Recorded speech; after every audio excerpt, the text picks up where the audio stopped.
Welcome back to the shop. This week we're going to be covering the Kelty Grand Mesa two-person tent. If you watch this channel frequently, you'll have seen this tent throughout the past couple of years. But before we get started into that, I just want to take a brief moment and say thank you to all of you.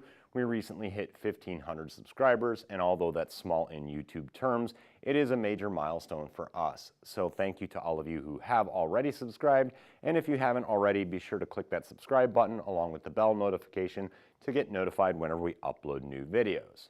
I also want to take a quick moment and thank my son who's been helping me recently with these videos. He's been helping me set up and tear down and operate the cameras and even do some editing. So that's been a really significant level of assistance that I've had, and hopefully that will start to reflect in these newer videos with the production quality that we're able to do.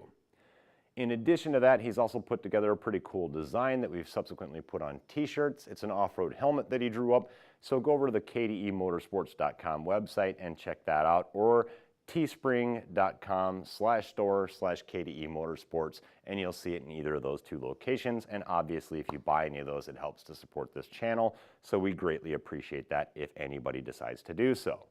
Let's get into the tent review.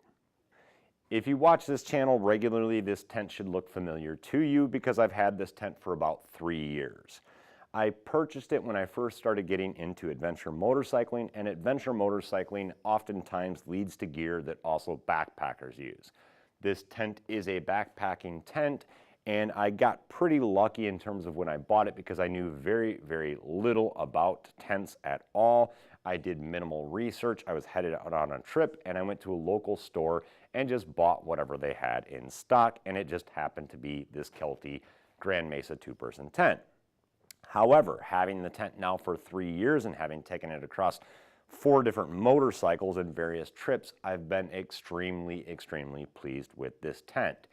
If you are in a situation where you're on a motorcycle or you're backpacking, I think the small compact nature of this tent is one of the key benefits. It's extremely lightweight. On the motorcycle, it compacts down to a very small size, which then leaves me a lot of room in the saddlebags for other camping gear and video equipment that I usually take with me.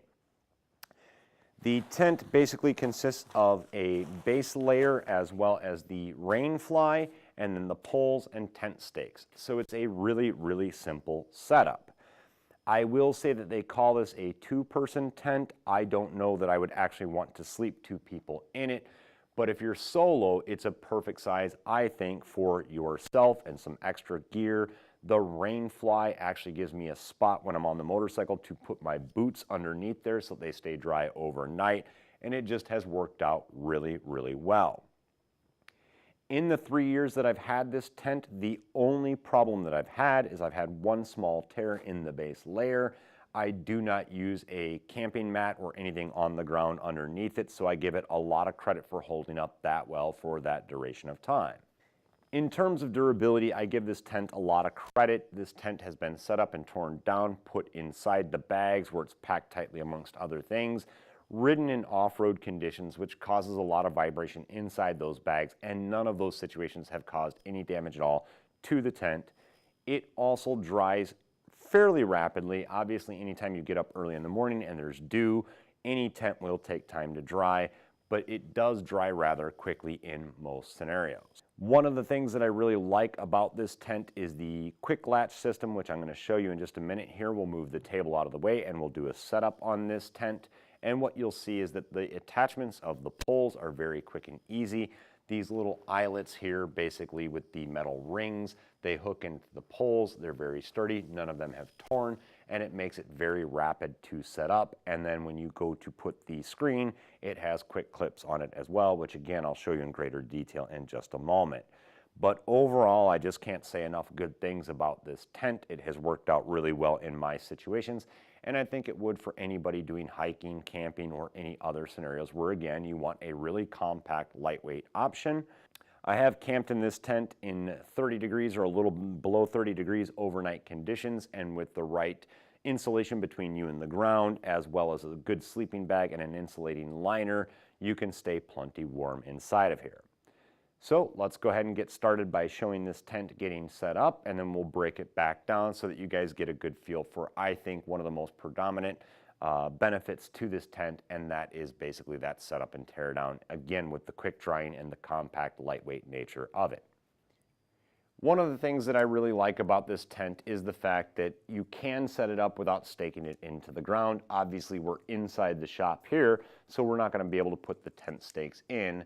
But what you're going to see is that with those eyelets in each of the four corners, it makes it really, really easy to just put the poles in, clip everything together, and then you can stake it down afterwards. The tent poles are typical tent poles with magnets that help to draw them in, as well as the elastic straps. So again, this just makes the whole setup process quicker and easier because they snap right into place as you start to extend the poles. So we'll get one of those set up and we'll just lay it across there, and then we'll grab the second one here and we'll do the same thing with it. And then obviously we're just going to crisscross the poles when we're done, put them into the eyelets, and then there are quick clips that will put the dome of the tent up. The one thing that I'll call out while we're doing this is the downside is the rain fly is a separate piece. So if it's raining when you're setting the tent up, obviously that can be a bit problematic because the inside of the tent will be getting wet. But I haven't had too many issues with it. I haven't had too many issues with that particular scenario, but again, it can and will happen to you, so it's something to be aware of. We're just going to put it in that eyelet, and then we're going to just kind of step on the tent to keep it in place. So then I can draw it over here and put it into that other clipped eyelet. And then we're going to drop that guy down and do the same thing over here with this other tent pole. Then you're just going to, bow this guy up so that it gets into place, drop it into that other eyelet, and now you have all four corners, and you can simply bring them up to the center. And after you get them up to the center, then there's two rings here, and once you get to this point, now the whole thing starts to become pretty stable, and you can actually pick it up and reposition it as needed. So if you clip one of these on each of the poles, that'll also help you out. And I'll go ahead and I'll flip this around so that way the opening of the tent is in the direction that was intended. Again, another advantage to this is that when you do that, if you have it positioned wrong, it's very easy to lift up and rotate around. These each just have a quarter turn on them.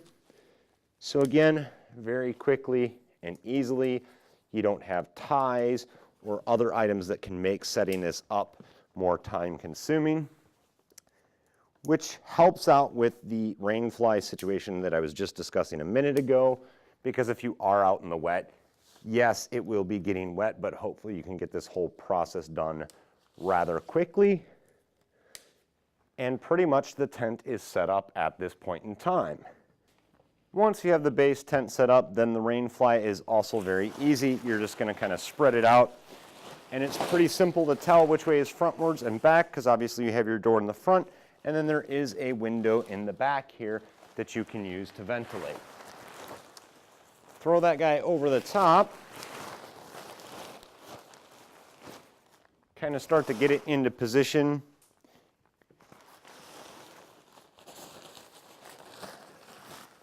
And basically, once you have it loosely in position, what you'll notice quickly is that just like the eyelets for the tent poles, you also have these nice little plastic clips that will allow you to just snap each corner into place. So you can just clip one of those guys in and work your way around the tent. And you can see as you do this, then the rain fly starts to fall into place pretty easily. And as you work your way around all four corners, then basically your rain fly will be attached. And at this point in time, you can basically go ahead and start staking the tent down. There's a window back here in the back. You can open that up. Again, it'll give you a little more ventilation.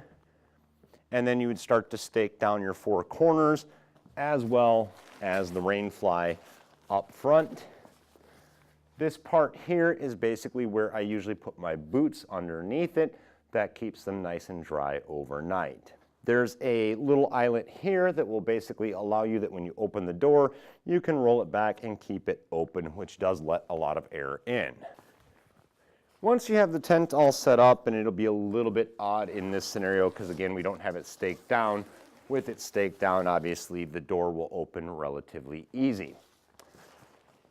With the rain fly opened up, you can see that there is a zipper for the entry door, and that again operates really nice and simply. And that kind of gives you a little bit of an idea of how much space is inside. Like I said, they call it a 2-person tent. I don't know that I would sleep 2 people in it, but again, it does offer plenty of room for 1 person and extras. There's not a whole lot in terms of luxuries. There are no LED lights that mount inside here or anything like that. Obviously, you can add your own lanterns and add some light inside. There is, however, though, 1 pocket in here, which I use all the time, so you can put personal belongings in there to keep them in a isolated spot while you're sleeping and know that they're going to be in the same spot in the morning when you get up. So with the doors all closed up, we're just going to quickly release the 4 plastic clips that we attached previously at each of the 4 corners.